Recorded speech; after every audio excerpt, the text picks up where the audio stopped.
Hello everyone, welcome to engineers the expert 7। कैसे हैं आप सभी लोग? आई होप अच्छे होंगे। एक बार फिर से मैं रवि कुमार आप सभी का स्वागत करता हूं इंजीनियर्स द एक्सपर्ट 7 के प्लेटफॉर्म पे। इंजीनियर्स, आज का सेशन, आज मैं आपके लिए बहुत इंपॉर्टेंट टॉपिक लाया हूं जिससे बहुत ज़्यादा क्वेश्चन पुटअप होते हैं। Most important and most common topic है स्ट्रेंथ ऑफ मटेरियल का। तो इंजीनियर्स, डिले मत करिए, जल्दी से अपने चैनल को सब्सक्राइब कर लीजिए, सेशन को शेयर कर दीजिए जिससे इंफॉर्मेटिव वीडियो सभी तक पहुंच सके। ओके, तो आज का हमारा टॉपिक है इंजीनियर्स, आपको दिख रहा होगा यहाँ पे लिखा हुआ है स्क्रीन पर, movement of inertia. Movement of inertia, जिसे जड़त्व आघूर्ण हिंदी में कहते हैं, एक most important most common topic है। आप सभी जानते हैं जब हम किसी बॉडी के पर फोर्स लगाते हैं तो उस बॉडी के अराउंड जो इनर्शिया होता है, मूवमेंट ऑफ इनर्शिया होता है, सॉरी मूवमेंट होता है, वो क्या होता है। जैसे मान लीजिए कोई ऑब्जेक्ट है, मान लीजिए कोई ऑब्जेक्ट है, इस पर अगर कोई फोर्स लगा रहे हैं, ठीक है, एफ लगा रहे हैं, ठीक है, और यहां से इसकी डिस्टेंस डी है, तो मूवमेंट जनरली आप क्या कैलकुलेट करते थे? आप मूवमेंट जनरली कैलकुलेट करते थे बराबर फोर्स इनटू डिस्टेंस, है ना, फोर्स इनटू डिस्टेंस। फोर्स की यूनिट न्यूटन में होती थी, डिस्टेंस मीटर में होता था।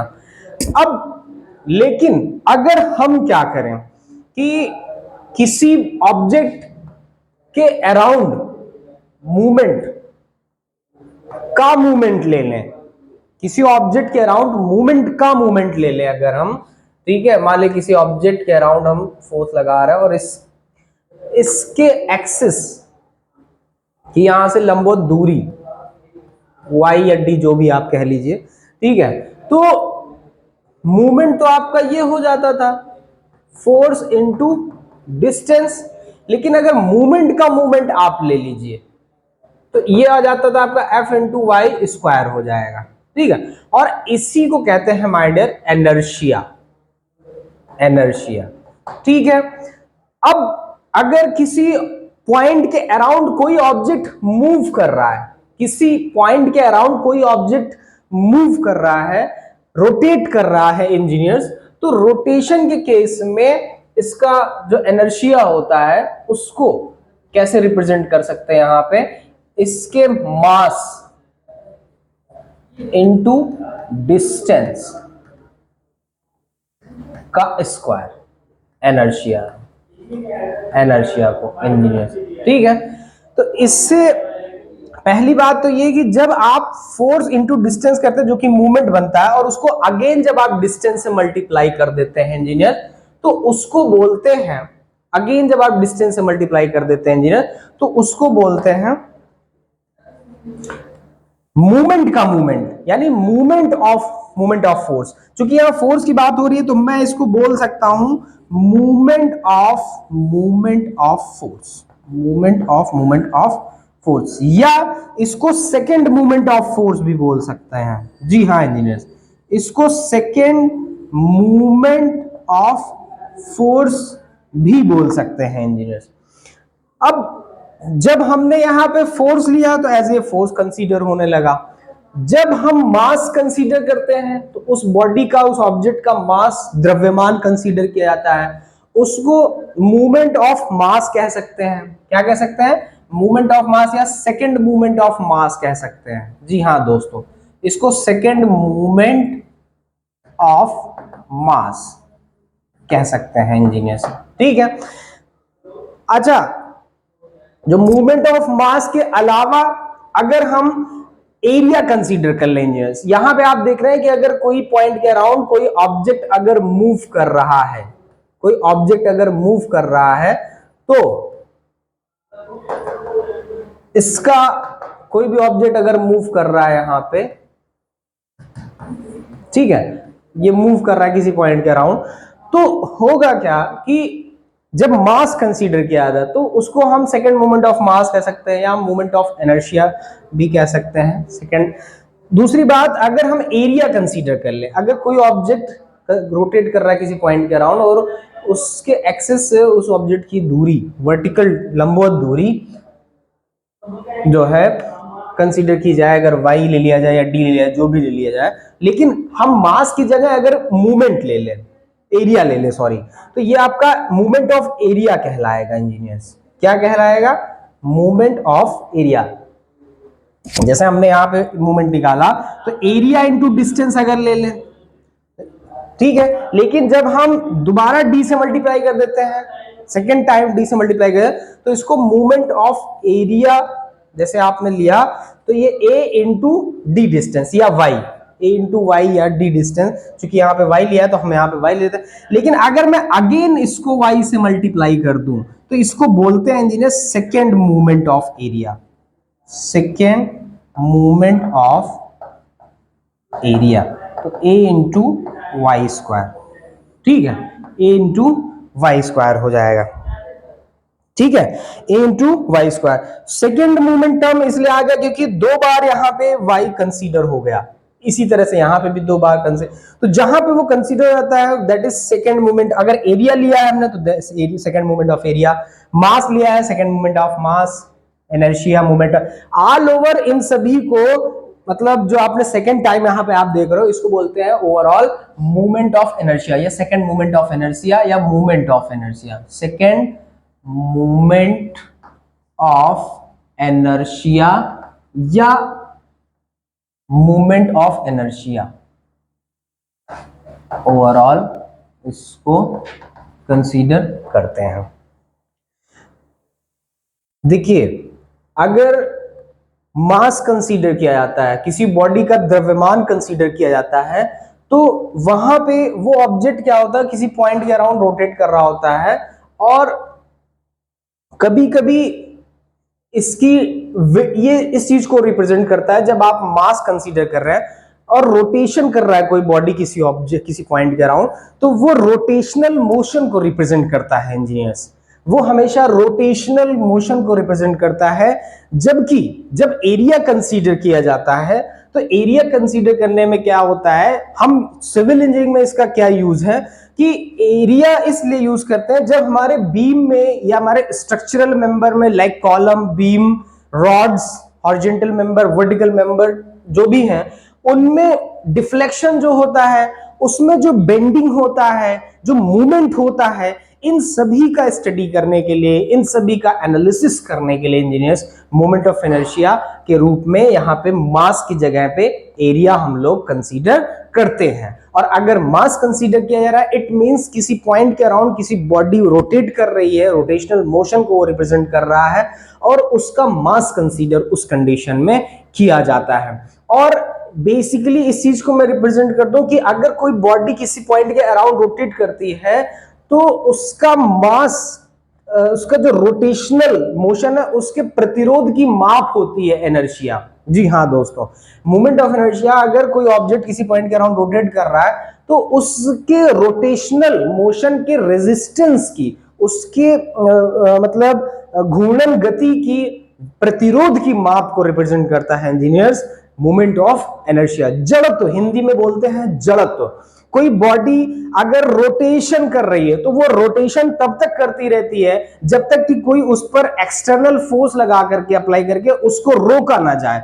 तो वो उस गति का विरोध कैसे करेगी? नेचुरली वो बॉडी अपने द्रव्यमान, अपने मास, अपने भार, अपने डेंसिटी, इन सभी की, इन्हीं की मदद से वो उस घूर्णन गति का, उस रोटेशनल मोशन का अपोज करेगी, विरोध करेगी।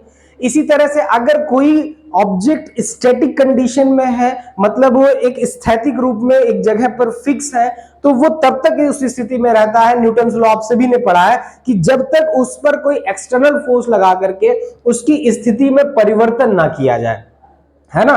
तो इस रीजन से, इस पॉइंट ऑफ व्यू से इंजीनियर्स जड़त्व तो क्या करता है कि किसी वस्तु की, किसी बॉडी की स्टेट की अवस्था परिवर्तन का एक तरह से विरोध करता है। उस विरोध की माप को इनर्शिया कहते हैं, मोमेंट ऑफ इनर्शिया कहते हैं। जड़त्व की माप होती है मोमेंट ऑफ इनर्शिया।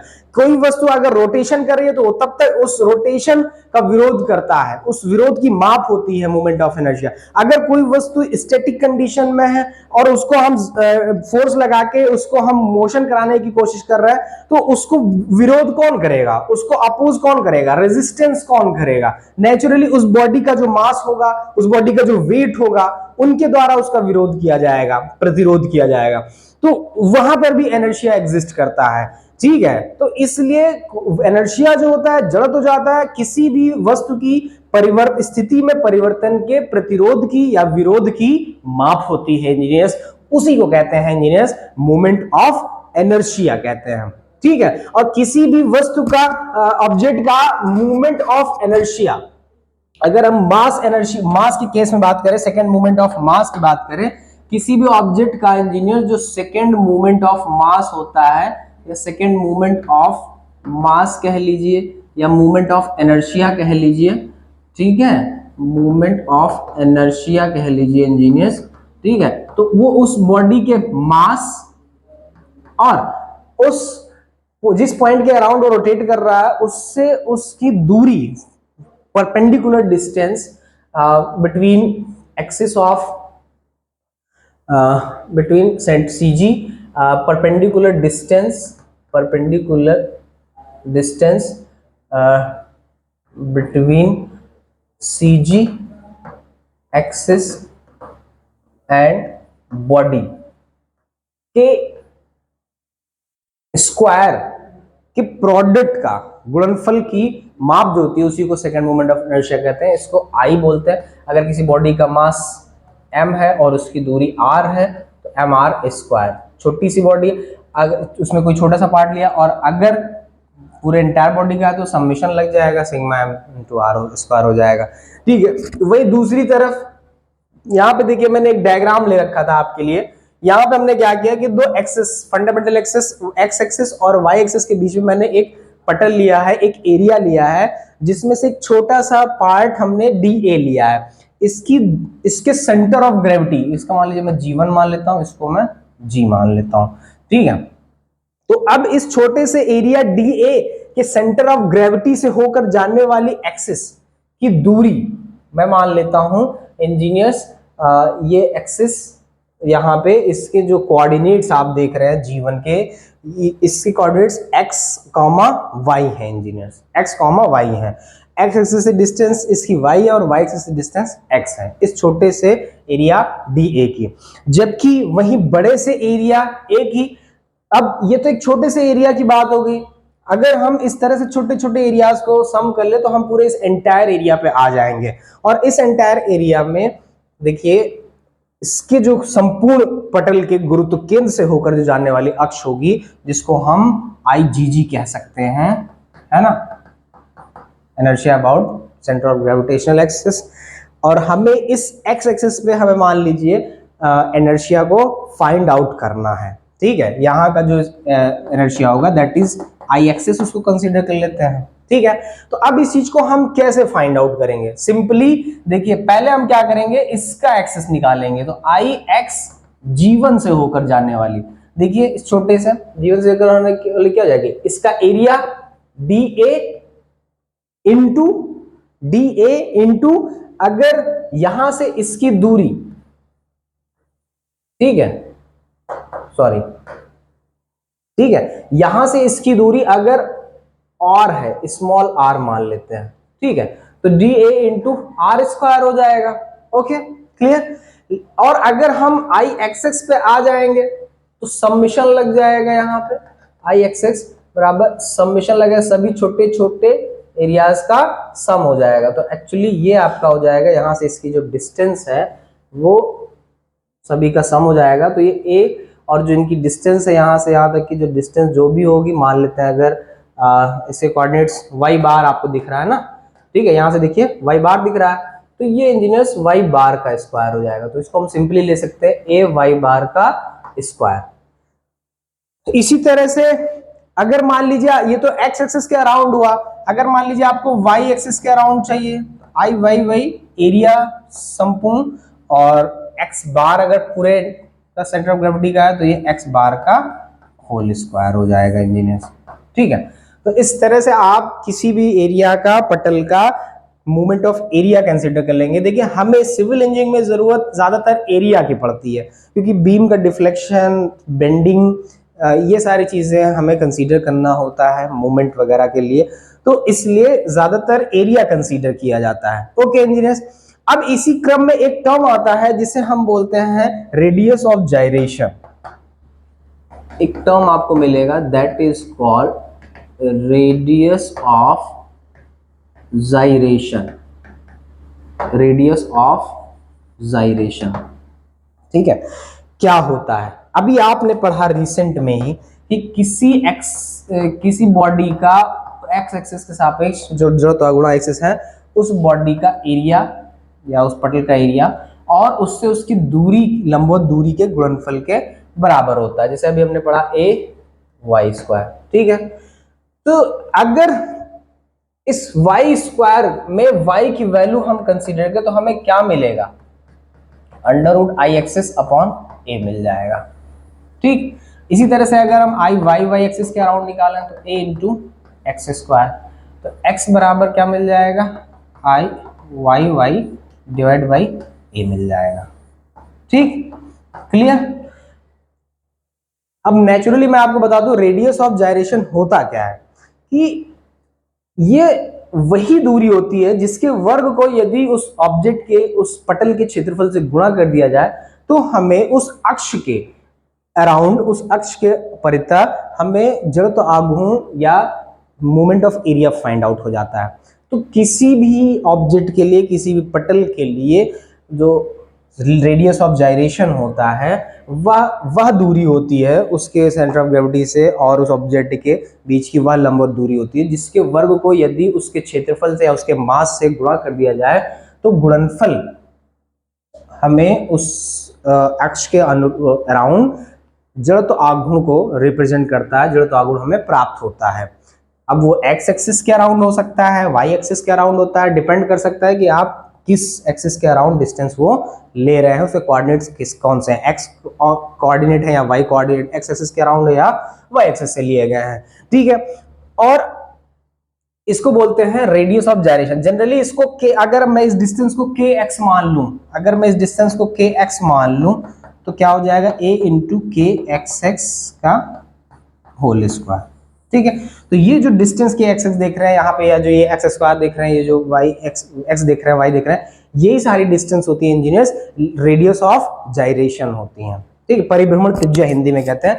आप इस चीज को ऐसे भी समझ सकते हैं कि अगर मान लीजिए किसी पॉइंट ओ के अराउंड अगर कोई ऑब्जेक्ट मोशन कर रहा है और यहाँ से इसकी दूरी अगर मैं के एक्स एक्स मान लूँ, ठीक है, ये कोई ऑब्जेक्ट मैं मान लेता हूँ मोशन कर रहा है, ठीक है, तो एरिया तो इसका आप जानते ही हो, पाई बाई 4 डी स्क्वायर या 2 पाई आर। ठीक है, ठीक है, पाई बाई 4 डी स्क्वायर। लेकिन इसके डिस्टेंस आप देख रहे हो, इसके पॉइंट से इसके बीच की लंबवत दूरी, ठीक है, और ये दूरी अगर मैं के एक्स मान लूं तो ये के एक्स का स्क्वायर, तो ये वही के एक्स होता है इंजीनियर्स, जिसके स्क्वायर को अगर हम मल्टीप्लाई कर दें इंजीनियर्स तो क्या होगा, उस ऑब्जेक्ट, उस स्क्वायर को अगर हम उसके एरिया से या उसके मास से मल्टीप्लाई कर दें तो उस ऑब्जेक्ट का हमें क्या मिल जाएगा, मोमेंट ऑफ इनर्शिया मिल जाएगा। यूनिट की भी बात कर लेते हैं अभी हम आपसे, ये ऑन हो जाए तो यूनिट पे भी हम लोग डिस्कस कर लेते हैं, उसके बाद कुछ और चीजें डिस्कस कर लेते हैं।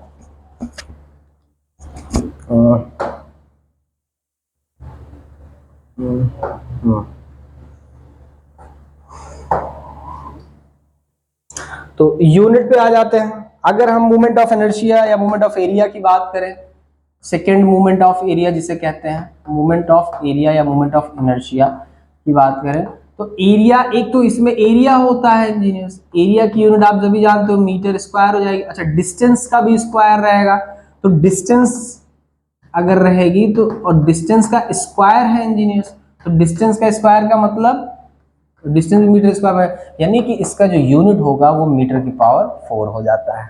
ठीक है, मीटर की पावर 4 हो जाता है। अगर मान लीजिए आप मास ले रहे होते हैं यहाँ पे, तो मास की यूनिट इंटू डिस्टेंस का स्क्वायर, डिस्टेंस का स्क्वायर। अब मास का तो आप जानते हो केजी में, डिस्टेंस आपका मीटर स्क्वायर में, तो यहाँ से भी मिल सकता है। ठीक है, तो ज्यादातर हम लोगों को यहाँ पे जिस पे वर्क करना है, हमें एरिया के लिए वर्क करना है इंजीनियर्स। किसके लिए वर्क करना है, एरिया के लिए वर्क करना। अब हम आपसे डिस्कस करने जा रहे हैं कि कुछ geometrical shape like rectangle, triangle, ठीक है, circle, semi circle, ellipse, quarter circle, इन सभी के लिए हम डिस्कस करेंगे कि एक्स आई एक्सेस और आई वाई वाई क्या लिया जाता है, आई एक्सेस और आई वाई वाई क्या लिया जाता है। जैसे मैं एक टेबल यहाँ पे आपके लिए ड्रॉ कर रहा हूँ, ठीक है, मान लीजिए ये आपका, ठीक है, और ये हो गया आई एक्सेस, ये एक में हो जाएगा I Y Y, I access और आई वाई। तो यहाँ पे आपका ऑब्जेक्ट हो जाएगा, उसका आई एक्सेस एक्स अक्ष के पे जड़त्वाघूर्ण, और दूसरा हम ले लेंगे उसका वाई अक्ष पे। थर्ड एक्सिस पे भी अभी निकालेंगे, उस बाद में भी। पहला हम ले लेते हैं, अगर मान लीजिए कोई रेक्टेंगल है, क्या है इंजीनियर्स, कोई रेक्टेंगल है, ठीक है, और ऐसा रेक्टेंगल जिसकी विड्थ b है और डेप्थ h है, तो इसका आई एक्सेस फाइंड होता है इंजीनियर्स, आपको बता दें bh3/12। जी हाँ, bh3/12, और जो आई क्यूब होता, आई वाई वाई होता है, वो होता है hb3/12 होता है। सेकेंड राउंड में अगर हम क्या करें कि कोई सर्किल ले लें, है ना, मान लीजिए सर्किल ले लिया हमने, तो देखिए सर्कल, और इसका डायमीटर अगर हम d ले लें, डायमीटर d ले लें, तो इसका जो आई एक्सेस होगा, जो आई वाई होगा, इंजीनियर्स दोनों सेम होगा, क्योंकि ये सिमेट्रिकल होगा, है ना, ये आप देख रहे हैं सिमेट्रिकल होगा, दोनों एक्स, चाहे हम एक्स एक्सेस पे ले लें चाहे वाई एक्सेस पे ले लें, ये सिमेट्रिकल होगा। सर्किल के साथ अगर हम कोई ट्रायंगल ले लें अब, ठीक है, मान लीजिए अगर हम कोई ट्रायंगल ले रहे हैं, कोई ट्रायंगल में ले रहा हूं इस तरह से, ठीक है, तो ट्रायंगल ले रहा हूं, इसकी हाइट अगर मैं h ले लूं, इसको a b c, इसके सेंटर ऑफ ग्रेविटी g से होकर जाने वाला, ठीक है, तो एक तो आई बी सी के अराउंड जाएगा, एक एक्सिस सेंट्रोइडल एक्सिस से जाएगा, इन सबका तो एक्सिस सेम ही होगा कटान बिंदु, लेकिन इसका अलग होगा, ठीक है। अब देखिए यहाँ पे इसका जो आई एक्सेस होगा, क्या होगा इंजीनियर्स, इसका आई एक्सेस होगा, वो क्या हो जाएगा, ठीक है, वो क्या हो जाएगा, देखिए आई एक्सेस जो होगा इसके यहाँ से गुजरेगा, ठीक है, तो ये जो हो जाएगा इंजीनियर्स आपको बता दें, ये हो जाता है बी एच क्यूब अपॉन, ठीक है, बी एच क्यूब अपॉन 36 हो जाता है, ठीक है, बी एच क्यूब अपॉन 36 हो जाता है, और यहाँ पे जस्ट उल्टा हो जाएगा, एच बी क्यूब अपॉन 36 हो जाएगा। अगर हम इसके आई बी सी की बात करें तो ये बी एच क्यूब अपॉन 12 हो जाता है, ठीक है, ये बी एच क्यूब अपॉन 12 हो जाता है। अगर मैं इसके बी सी एक्सेस पे बात करूं, इस बी सी एक्सेस पे, तो इसकी वैल्यू जो आती है इंजीनियर्स आपको बता दें, ये वैल्यू आती है बी एच क्यूब अपॉन 12, और यहां से जस्ट उल्टा अगर हम आई ए बी ले लेते हैं तो ये आपको मिल जाता है एच बी क्यूब अपॉन 12, ठीक है। ये कुछ डायग्राम्स थे। अब मैं आपके साथ शेयर करने जा रहा हूं, अगर हम कोई सर्किल भी ले लेते, सर्किल में एक एक्सिस अगर मैं यहाँ पे ले लेता, यहाँ पे एक एक्सिस, तो इसके लिए जो अगर मैं आई बी सी निकालता तो ये 5πd4/64 आता है, तो दोनों पे सेम आएगा, चाहे इधर एक्सिस पे ले चाहे इधर से एक्सिस ले, तो ये 5πd4/64 आ जाएगा इंजीनियर। इसके अलावा अगर हम कोई सेमी सर्किल ले लें, ठीक है, अगर हम कोई इसके अलावा सेमी सर्किल ले लें, यहाँ पे अगर मैं कोई सेमी सर्किल अडॉप्ट कर लूं, ठीक है,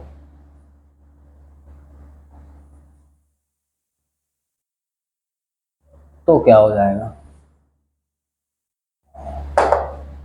यहाँ पे अगर हम चौथा, तीन हो ही गए, सेमी सर्किल हम कंसीडर कर रहे हैं, ठीक है, सेमी सर्किल इस तरह से, रेडियस आर हो, उसकी रेडियस स्मॉल आर हो, तो यहाँ पे आई एक्सिस जो होगा इसका इंजीनियर्स, उसकी वैल्यू आती है,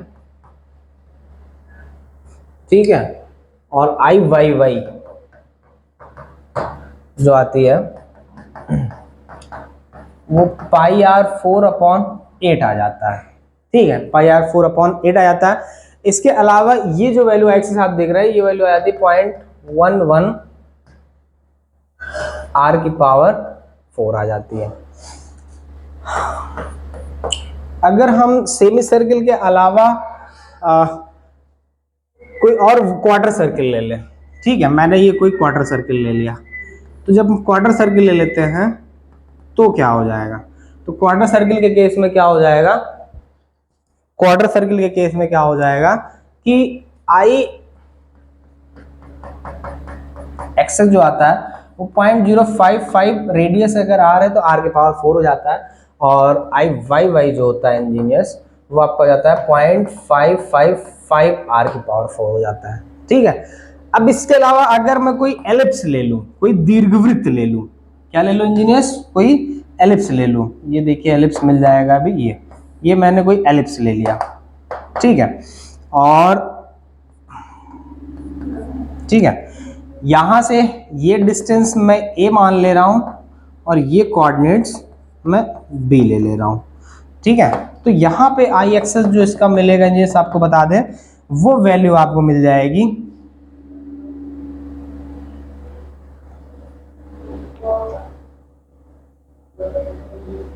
ठीक है,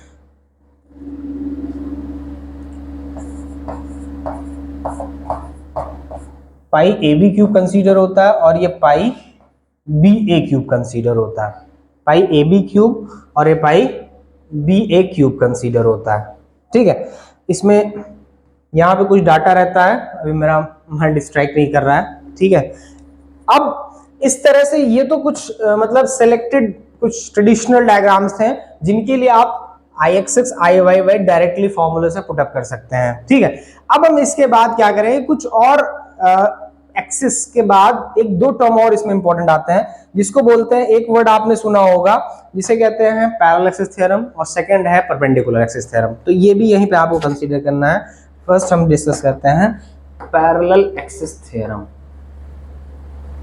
पैरेलल एक्सिस थ्योरम क्या होता है इंजीनियर्स? पैरेलल एक्सिस थ्योरम बहुत इंपॉर्टेंट, बहुत मोस्ट कॉमन टॉपिक है parallel axis theorem, inertia, perpendicular axis theorem. Parallel axis theorem क्या चीज है? देखिए, इनर्शिया तो आपने जान लिया। पैरेलल एक्सिस थ्योरम क्या कहता है कि अगर ये x हो गया, ये y हो गया, पैरेलल एक्सिस थ्योरम ये कहता है कि किसी ऑब्जेक्ट का किसी अक्ष के परिता जो जड़त्व कोई ऑब्जेक्ट हमने ले लिया यहां पे, ठीक है, एरिया ए ले लिया हमने, ठीक है, और यहां पे हमने एक छोटा सा एरिया डी ए ले लिया, ठीक। अब इसके सेंटर ऑफ ग्रेविटी से होकर जाने वाली अक्ष आई जी जी और ये एक्स एक्स है, ठीक है ना। यहां से इसकी दूरी हमने r मान लिया और यहां से इसकी दूरी हमने h मान लिया, ठीक।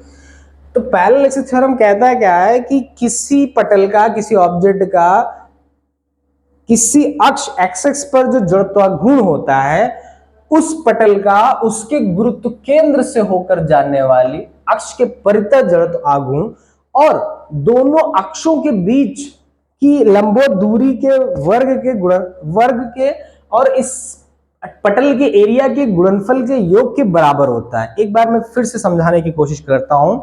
पैरेलल एक्सिस थ्योरम क्या होता है कि किसी पटल का या किसी ऑब्जेक्ट का किसी अक्ष एक्स पर जो जड़ता गुण होता है, अगर मैं इसका एक्स पर जड़ता गुण आई एक्स निकालने की कोशिश करूं तो वो क्या होगा कि इस ऑब्जेक्ट का इसकी गुरुत्व केंद्र से होकर जाने वाले अक्ष के परितः जड़त्व आघूर्ण मतलब आई एक्स जीवन, और इन दोनों अक्ष इस एरिया, इसके एरिया जो पटल है उसका एरिया और इन दोनों अक्षों के बीच की, अब ये दोनों अक्ष कौन कौन सी हैं?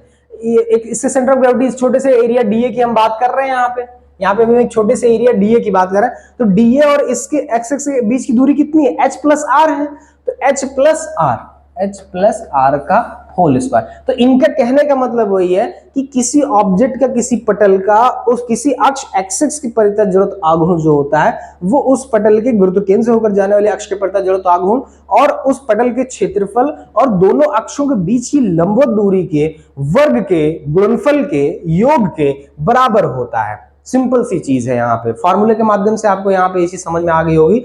अब इन दोनों अक्षों के बीच की दूरी, हमने इस चीज को समझने के लिए क्या किया, दो एक्सिस एक्स और वाई लिए और उनके पटल बीच में एक बड़ा सा पटल ए लिया जिसका संपूर्ण क्षेत्रफल ए है। इसमें हमने छोटा सा एक स्ट्रिप ले लिया, एक छोटा सा एरिया ले लिया डी ए, जिसकी इसके अक्ष एक्सिस से दूरी क्या है, एच प्लस आर है। आप देख रहे हैं ये जो एच है दूरी इस संपूर्ण क्षेत्रफल के गुरुत्व केंद्र की अक्ष है, और ये जो आर है देख रहे हैं इसके और इन दोनों के गुरुत्व केंद्र के बीच की दूरी है, और जो ये एच है आप देख रहे हैं या इसके एक्स एक्सिस दूरी है।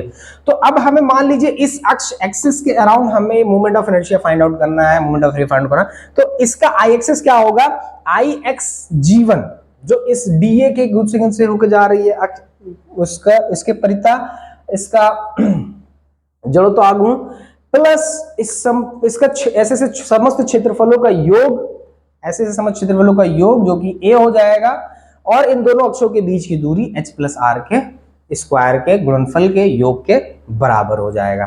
ठीक है, अगर हम dA के लिए बात करते हैं इंजीनियर, तो देखिए क्या है कि आई एक्स एक्स इसके परितः g1 प्लस इसका एरिया dA, एरिया इसका dA, ठीक है, और यहां से इसकी दूरी क्या है सर, h प्लस आर। लेकिन हमें क्या लेना पड़ेगा, हमें संपूर्ण लेना पड़ेगा इंजीनियर, संपूर्ण हमें लेना पड़ेगा। ठीक है, क्या लेना पड़ेगा, संपूर्ण लेना पड़ेगा यहां पे। ठीक है,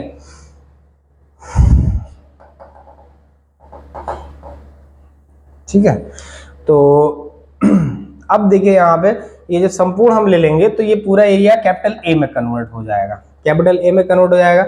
वैसे सिंपली भी आप इस चीज को यहाँ पे देखिए, इस चीज को मैं ऐसे समझाने की कोशिश करता हूँ। यहाँ पे मैं एक एग्जांपल और इस चीज को क्लैरिफाई करता हूँ। देखिए अगर हम इस ऑब्जेक्ट का इसकी अक्ष के परितः जड़त्व आघूर्ण आई एक्स एक्स निकालें तो ये आई एक्स एक्स होगा क्या, इसके परितः इस संपूर्ण क्षेत्रफल का जड़त्व आघूर्ण या फिर इसका क्षेत्रफल इनटू समेशन टोटल आ जाएगा इनटू, या यहां पे आप इसको DA, ठीक है, DA into H plus are का whole square, H plus are का होल स्क्वायर। तो ये आपका क्या हो जाएगा, H प्लस आर डिस्टेंस का होल स्क्वायर। जब आप इसको ओपन करेंगे तो ये जब संपूर्ण करेंगे तो ये A H प्लस आर का होल स्क्वायर हो जाएगा, ये हो जाएगा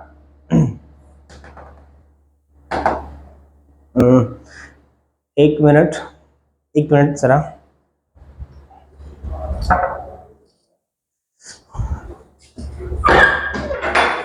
आइए सब बैठे, मैं क्लास ले रहा हूँ, बैठे उठे क्लास बैठे। तो यहाँ पे ए एच प्लस आर का होल स्क्वायर हो जाएगा engineers, A H plus are का होल स्क्वायर हो जाएगा। अब आप इसको जब ऐड करेंगे तो ये देखिए ओपन कर दीजिए तो क्या हो जाएगा, ये a h square plus a r square और plus 2a into h r हो जाएगा, 2AHR हो जाएगा। ठीक है, 2AHR हो जाएगा।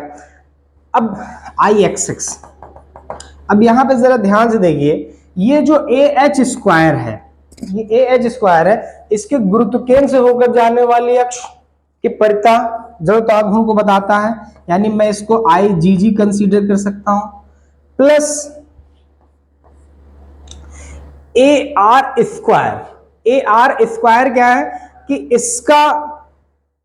इसके गुरुत्व केंद्र के परितः इसका क्षेत्र जो है एरिया है ना, इसका एरिया रिप्रेजेंट करता है। ठीक है, और ये जो है इसका मूवमेंट रिप्रेजेंट करता है, संपूर्ण क्षेत्रफल का इसके गुरुत्व केंद्र के अबाउट मूवमेंट को रिप्रेजेंट करता है। ठीक है, जिसका मान 0 हो जाता है इंजीनियर, जिसका मान 0 हो जाता है। तो हम इसको सॉरी यहाँ पे ये जो ए आर देख रहे हैं आप, सॉरी एक मिनट, सॉरी, ये जो ए आर आप देख रहे हैं इंजीनियर्स, ये क्या है? ये ए आर स्क्वायर इस छोटे क्षेत्रफल डी ए का इसके गुरुत्वाकर्षण के अबाउट एक्स इनर्शिया है, जिसको हम आई जी जी रिप्रेजेंट करते हैं, और ये ए एच स्क्वायर आपका रहेगा ही, संपूर्ण क्षेत्रफल इनके बीच की दूरी ए एच स्क्वायर, ठीक, और ये आपका आई एक्स जी वन हो जाएगा, ठीक, प्लस 2AHR, 2AHR। अब देखिए यहां पे 2 तो कांस्टेंट हो गया, A टोटल एरिया हो गया, ठीक है, 2A संपूर्ण क्षेत्रफल A का H इसके अबाउट गुरुत्वाकर्षण के अबाउट मूवमेंट, ठीक है। तो इसको अगर हम 2R लिखें और इस तरह से लिख सकते हैं, कोई दिक्कत नहीं है, ठीक है, 2R इंटू ए एच। अब ये ए क्या है? ए क्या है? संपूर्ण क्षेत्रफल हो गया, एच क्या है? इसकी डिस्टेंस हो गई। तो यहाँ पे आई एक्स एक्स इस ये वैल्यू जीरो हो जाएगी आपके लिए, ये वैल्यू जीरो हो जाएगी, और इस तरह से हम पैरेलल एक्सिस थ्योरम पे पहुंच जाते हैं। आई एक्स एक्स बराबर इसके गुरुत्वाकर्षण से होकर जाने वाली अक्ष के परितः जड़त्व आघूर्ण और इसका संपूर्ण क्षेत्रफल, इन दोनों अक्षों के बीच की लंबवत दूरी, क्योंकि इस संपूर्ण क्षेत्रफल का अक्ष से कौन गुजर रहा है? ये गुजर रहा है, इन दोनों के बीच की लंबवत दूरी क्या है? एच है। तो ए एच स्क्वायर पूरा क्षेत्रफल ए एच, और आई एक्स जी वन क्या होगा? इस छोटे क्षेत्रफल का इसके गुरुत्वाकर्षण से होकर जाने वाली। तो इस तरह से किसी अक्ष का, यही चीज हम आई वाई वाई के रिस्पेक्ट में फॉलो कर सकते हैं, वर्टिकल एक्सिस के रिस्पेक्ट में फॉलो कर सकते हैं। तो इसको बोलते हैं इंजीनियर्स पैरेलल एक्सिस थ्योरम। अब दूसरा जो कॉन्सेप्ट मैं लेने जा रहा हूं, that is perpendicular axis theorem. Second है आपका, that is perpendicular axis theorem. Perpendicular axis theorem, perpendicular axis theorem क्या होता है? परपेंडिकुलर एक्सिस थ्योरम, इसमें भी आप देख सकते हैं कि यहां पे हमने दो एक्सिस ले रखा है, एक एक्स एक्सिस और एक वाई एक्सिस, ठीक है, या इसको ऐसे हम सॉल्व कर सकते हैं। अगर हम एक एक्स एक्सिस ले लें और एक जेड एक्सिस ले लें और एक वाई एक्सिस ले लें, इसमें तीन एक्सिस इंक्लूड करनी पड़ती हैं, एक्स है ना, एक्स वाई और जेड, ठीक है। कोई पटल या कोई ऑब्जेक्ट, कोई पटल या कोई ऑब्जेक्ट जो यहां पे है, ठीक है, जिसके गुरुत्व केंद्र की यहां से दूरियां है ना, जिसके गुरुत्व केंद्र की यहां से दूरियां वाई, सॉरी, ये जेड अक्ष, जेड से दूरी इसकी आर हमने मान लिया है ना, और एक्स अक्ष से दूरी इसकी वाई मान लिया, और वाई एक्स से इसकी दूरी हमने एक्स मान लिया। तो अब हमें क्या करना है कि इसके अनुसार परपेंडिकुलर एक्सिस थ्योरम क्या कहता है कि किसी ऑब्जेक्ट का, किसी पटल का एक्स अक्ष के परितः जड़त्व आघूर्ण और वाई अक्ष के परितः जड़त्व आघूर्णों का योग जो होता है, उसी समतल में के लंब तीसरी अक्ष जेड अक्ष के परितः जड़त्व आघूर्ण के बराबर होता है। जी हाँ, एक बार रिपीट कर देता हूं, परपेंडिकुलर एक्सिस थ्योरम क्या होता है कि किसी ऑब्जेक्ट का, किसी पटल का एक्स अक्ष के परितः जड़त्व आघूर्ण और वाई अक्ष के परितः जड़त्व आघूर्णों का जो योग होता है, सम होता है, वो इसी समतल पर स्थित इन दोनों ही अक्षों के लंबवत परपेंडिकुलर तीसरी एक्सिस जेड एक्सिस के परितः जड़त्व आघूर्ण के आई जेड जेड के बराबर होता है। इस चीज को हम ऐसे भी समझ सकते हैं, अगर हम आई एक्स एक्स और आई वाई वाई निकालें, देखिए आई एक्स एक्स क्या हो जाएगा सर? आई एक्स एक्स आपका हो जाएगा सबमिशन, अगर मैं इसका एरिया, छोटा सा एरिया अगर मैं डी ए मानता, ठीक है, तो पूरा पटल एरिया कैपिटल ए हो जाएगा सर, पूरा कैपिटल ए हो जाएगा। तो डी ए इंटू, बहुत सारे हो जाते हैं, तो D A into I axis है ना, एक्स एक्सेस से दूरी, एक्सेस से दूरी क्या है? Y square, D into Y square मतलब ए वाई स्क्वायर हो जाएगा सर। इसी तरह से अगर हम आई वाई वाई की बात करें इंजीनियर, तो समीशन डी ए और ये एक्स स्क्वायर है, तो ये ए एक्स स्क्वायर हो जाएगा सर, ठीक है। दोनों को ऐड कर दीजिए आप, I X X plus I Y Y, I X X plus I Y, तो ये क्या हो जाएगा sir? Sir A Y square plus A X square. देखिए ए कॉमन हो जाएगा दोनों में, और ये X square plus Y square हो जाएगा। पाइथागोरस प्रमेय से आप सभी जानते हो ये एक्स है ये वाई है, तो ये आर क्या हो जाएगा, under root X square plus Y square हो जाएगा। ठीक है, तो ये क्या हो जाएगा सर, ए आर स्क्वायर, जो कि है क्या सर, जो कि आई जेड जेड है, जो कि आई जेड जेड है। तो इस तरह से हम इस चीज के की पुष्टि भी करते हैं कि किसी पटल का अक्षों एक्स अक्ष और वाई अक्ष के प्रति जो आघूर्णों का योग होता है वो इस समतल के परपेंडिकुलर लंबवत तीसरी अक्ष जेड जेड के प्रति जड़त्व आघूर्णों के योग के बराबर होता है इंजीनियर्स। ठीक है, तो आज के वीडियो में इतना ही इंजीनियर्स। ठीक है, और इस पे अच्छे से प्रैक्टिस करेंगे, फिर नेक्स्ट वीडियो आपके लिए लेकर आऊंगा। ओके, तो इसको अच्छे से स्टडी करिए, समझिए, और इस पे बेस अभी हम आगे चल के प्रैक्टिस भी करेंगे। ओके, तो स्वस्थ रहिए, मस्त रहिए, मिलते हैं नेक्स्ट वीडियो में। Bye bye and take care.